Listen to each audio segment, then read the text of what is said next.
Hi guys, welcome or welcome back to Ella Pastor X The Sims. If this is your first time ever coming upon this channel, welcome. Hi. On this channel, I typically talk about everything relating to The Sims, but specifically, I play with my 7 ethnic Sims, also known as the Heptarchy. And I realized that a bunch of y'all are new to the channel. Y'all don't know what's going on, so I decided to really tap in so we can all be on the same page on what's going on currently in the plot. The last episode I posted was episode 16, and the plot is about to get really spicy, so I decided that I'm gonna have to give y'all a little bit of information in order to help y'all really get into the plot. So the lovely lady that we are seeing right here on my screen is Crown Princess Maria Bahia, the Crown Princess of the Kingdom of Brindelton Bay, and I just wanted to give you guys a little summary on what's happening with the Brindelton Bay Kingdom before the plot starts to get really spicy. So as I said, this is Crown Princess Maria, but I want to talk about the actual ruling monarchs. So if you guys are really new to my channel, like I said, we have a heptarchy with 7 different ethnic kingdoms, and each kingdom has their own cultural inspiration, their own lore, their own royal colors and stuff. So as you can see, this is the heptarchy. This is a little bit inaccurate by saying King Francois is the leader. I'm gonna definitely have to change that when I have time. The actual big daddy of the group most definitely has to be Queen Sundari. She's the one with the most influence, but we'll get into her at a later date.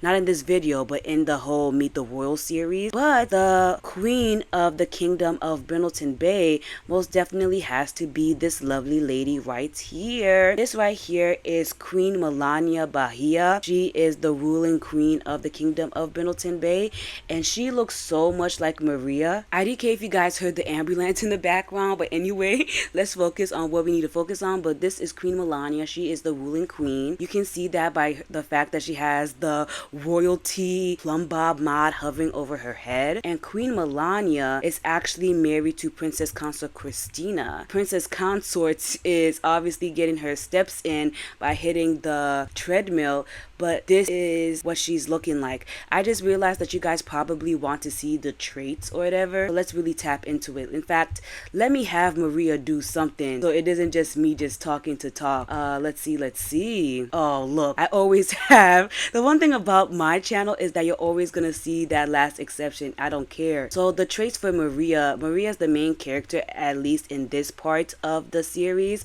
The main character, I don't even want to know. I don't even know. Like, the first half of the series was most definitely Princess Akira, her best friend, but now we're more focused on her story. But Maria's traits are horse lover, romantic, good, creative, Brindelton Bay Royal, neutral about having kids, cisgender, popular, a member of the aristocracy, ALO romantic, gentry class, a gifted author, wealthy. She has generalized anxiety disorder. We found that out a couple episodes ago when she passed out and had to be admitted into the hospital, but she was diagnosed with generalized anxiety disorder. She prefers exclusive relationships. She's a struggling talker, which I feel like really leads into her diagnosis of generalized anxiety disorder. She's attracted to masculine Sims. She's the heir, like I said. She is a potential super parent, which makes sense because she also played a major role in raising her brothers, which I'll talk about later. She's not a good actress, so it's very hard for her to hide her feelings and such. She's a crown royal. She is a part of the Nerd Brain Club, I guess, at her local school. She also is a part of the chess club. She's just really smart. She graduated high school really early because of how smart she was. Let's see. She's alluring. She's a caregiver, a lover archetype, and a picky eater. And those are Maria's traits. Now let's hop into the traits of her mom. Let's see. I'm also gonna have her do something. This right here is her son, Prince Alfonso, but we'll definitely get into him later. Let's see. Her traits are that she is cheerful, a perfectionist, a music lover, ambitious, the monarch, proper, family-oriented, outgoing, a member of all of that noble stuff. She has a strong charismatic presence. She's not really good at video games, which doesn't make any sense for her to be playing video games. She also prefers non-exclusive romantic relationships. This is definitely news to me. I didn't know that about her. She would be happy to have a child, which makes sense because she literally has 3. She's a mentor. She is a natural born dancer. She's domestic, a jester, and a caregiver. And now let's look at Christina's trait. Christina is a perfectionist, cheerful, comforting, creative, outgoing, and insider. Let's see. She also prefers non-exclusive relationships. See, I like how they can match each other's freak, because I did not know that they were open to polyamory. Like, the more you know about your Sims, I guess. They're wealthy. She has a logical science brain, which means she also has a higher IQ than most. She's always welcome. She's beloved. She's gregarious. And she also has the artist and jester like sub-traits or whatever. So let us look at the rest of the Bahia Royals. So this right here is Prince Eduardo. He's determined, a vegetarian, cheerful. And this is his younger brother, Prince Alfonso. Alfonso is a horse lover, good, well balanced, and then he has all of these other sub-traits. And so going back to Maria, who is definitely one of our main characters in this whole entire imperial arc that I got going on, Maria got a lot of things for her plotline. So like I said, she is definitely the main character if you guys have been catching up and watching the series as of now. But Maria is really anxious, and she feels like a disappointment to her moms because they put so much expectations on her, and she really feels like she can't meet them. So for example, she is always she is always either terrified or anxious, and right now she says that she is anxious because of money, like she's having money woes from having anxiety. But as you guys can see, in their family household, they literally have $4 million, so there literally is no point in her being anxious. And so to summarize the plot, everybody else in this household is engaged. Eduardo is engaged to Lady Lena of the Kingdom of Hindenburg. As you can see, they are betrothed.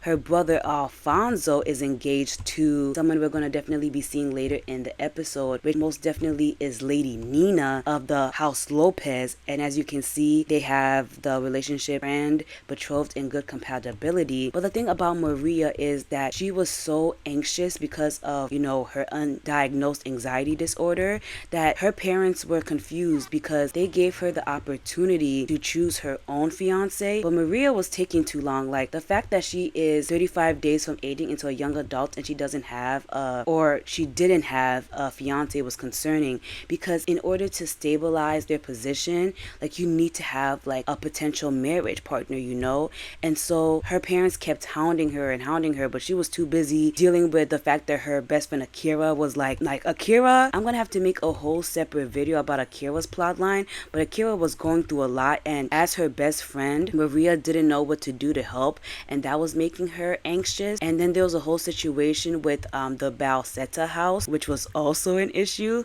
Like, a lot of the things in the story were just making her anxious. And so when her parents were like, hey, you need to find a person to marry, like, that was literally not something that Maria had time for, So Queen Melania as well as Christina were like, okay, our daughter is obviously not going to listen to us. We're going to have to take this situation into our own hands. And that's what they did. They decided to take Maria's engagement into their own hands practically, right? But Princess Consort Christina and Melania were like trying to find her an eligible match.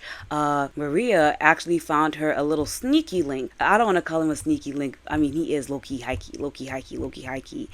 He definitely is a sneaky link. But she found her someone who she felt like was really compatible, was really kind, and that is Prince Sanjay of the Kingdom of Oasis Springs.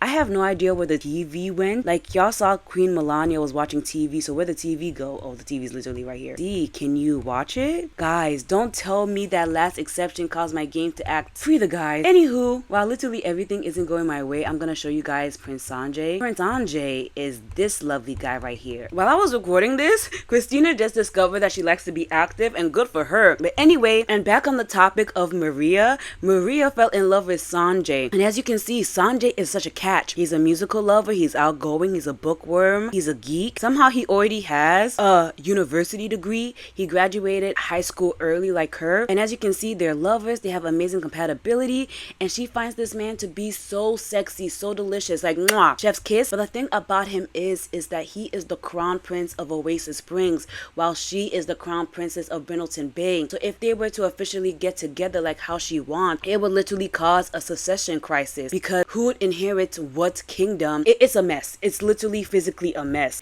And so when she told her parents like, hey, Sanjay's into me, he's been sending me courting gifts, this, that, and the third, Melania and Christina were not trying to hear it. And per usual, you know, due to the fact that she was getting ignored and like she just felt like she didn't have any control in her life, it caused her to have like a really bad like panic attack. It was just not the vibe. And so Melania and Christina left Brindelton Bay proper, like the capital and stuff, and decided to travel across the entire heptarchy to try to find Maria a reasonable fiance. And this is where Count what's going on? Sorry, when that sim can't girl, get off that damn treadmill. I'm sorry.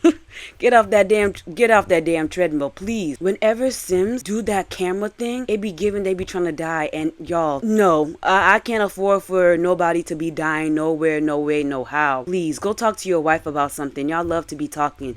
Anywho, so Melania and Christina decided to leave Brindelton Bay proper and go travel the heptarchy to look for a suitable fiance for Maria. And this is where Count Hassan gets in the mix. Hassan is also from the kingdom of Oasis Spring. Y'all gonna let me open the Simology panel? Thank you. And he also has a bunch of delicious traits as well. He's adventurous, perfectionist, clever, and relaxed. And Melania and Christina were like, yo, this man is perfect for our daughter. The fact that he has all of these traits, but specifically relaxed, it says these Sims are calm and do not worry about how others think of them, which is such a great trait to counterbalance Maria's anxiety. And so, as you can see, their romantic interest, betrothed, they have amazing compatibility, and Maria finds him to be very attractive.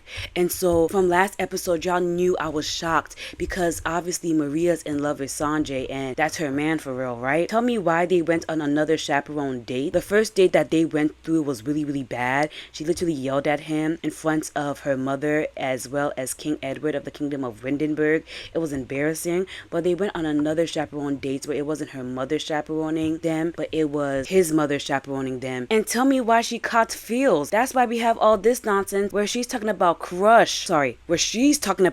Hassan been liked Maria. And you know what's really wild? Hassan and Sanjay are best friends. So that was a loop-de-loop that took me for a run. That changed the whole trajectory of what I wanted to do with the plot. So who knows what the next episode is gonna look like. Like, you can literally plot out everything you want to happen in your Sims game and the Sims would be like, yeah, But in last episode, Sanjay caught Hassan openly flirting with Maria and Maria was smirking and enjoying it. Like, it was a mess. And so that is practically where we are at in terms of Maria's plot line and how things are looking like for her. As you can see, she always has a permanent like RBF now because like everything just makes her anxious. Sitting makes her anxious, eating makes her anxious. Don't get me started on this situation. But let me show you her best friend very quickly. Where is it? This is Princess Akira. Like I said, she's gonna have to get her own separate video one day because a lot of people on TikTok were like really wondering what was going on with her. Loki was starting to go viral because her plotline is even more messy than like the regular stuff with Maria. She's literally a teenager, mother of 3, and she's married already. Like, she's speed running life right now. It's actually so messy. But yeah, that is what Maria's life is looking like.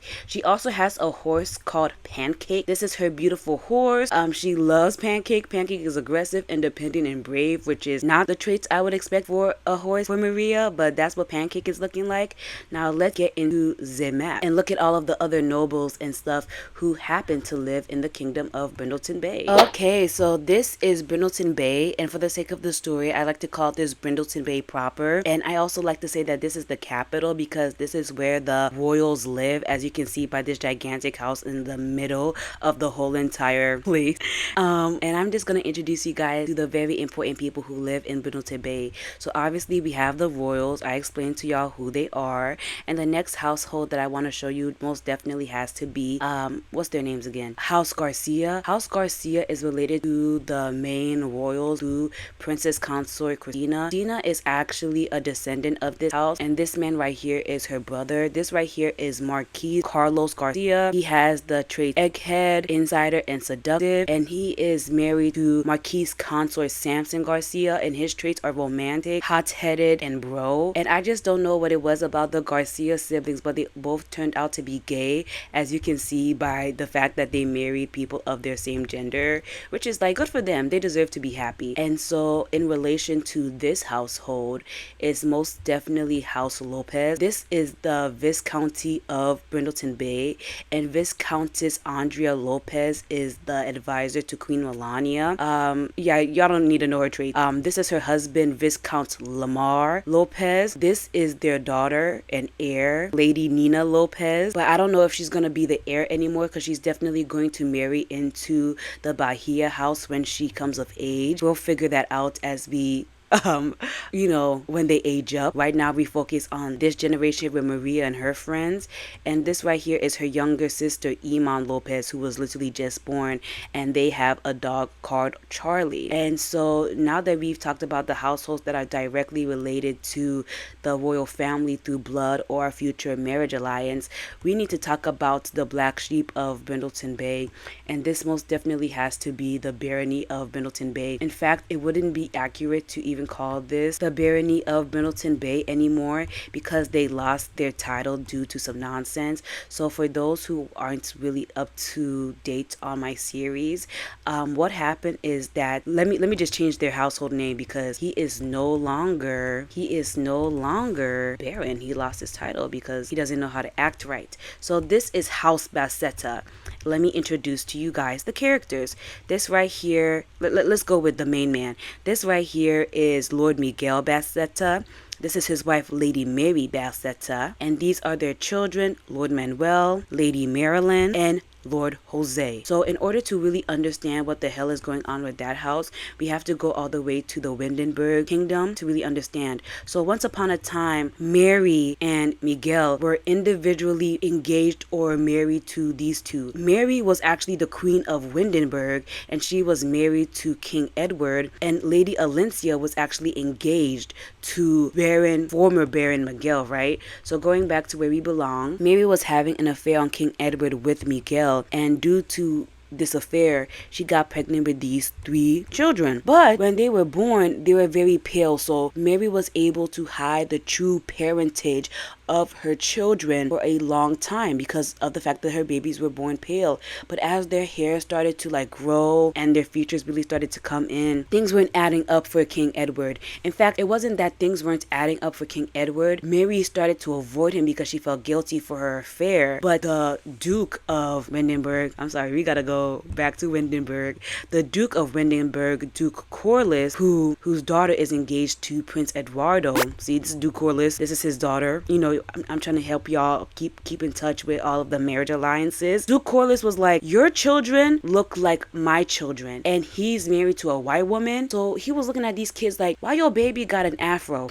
He said, if 2 + 2 is 4 and 5 + 5 is 10, something isn't making sense. And King Edward was really in his Delulu era. He was really Delulu. He wasn't trying to believe it. But going back to Windenburg, he, under the advice of Duke Corliss, went to House Delvin, and that is the maternal house of Mary, and they looked at her sister's kid. Her sister's name is Mariana. House Delvin likes to keep the naming convention where everybody of the female line has the name Mary in one shape or form. For example, her name is Mariana. If Lincoln was born a girl, Lincoln would have been called Marianne or something like that, right? But Lord Lincoln looks like this. And so Duke Corliss and King Edward were really looking like, if that's your sister and that's what her sister looks like, and she had a baby with a white person, why is it that I'm white and you're white and our kids supposedly look like this? Like look at the Afro puff. 2 + 2 was not equaling. One day there was a ball in Brindelton Bay, I think the countryside estate, and I think they had a ball in Chestnut Ridge,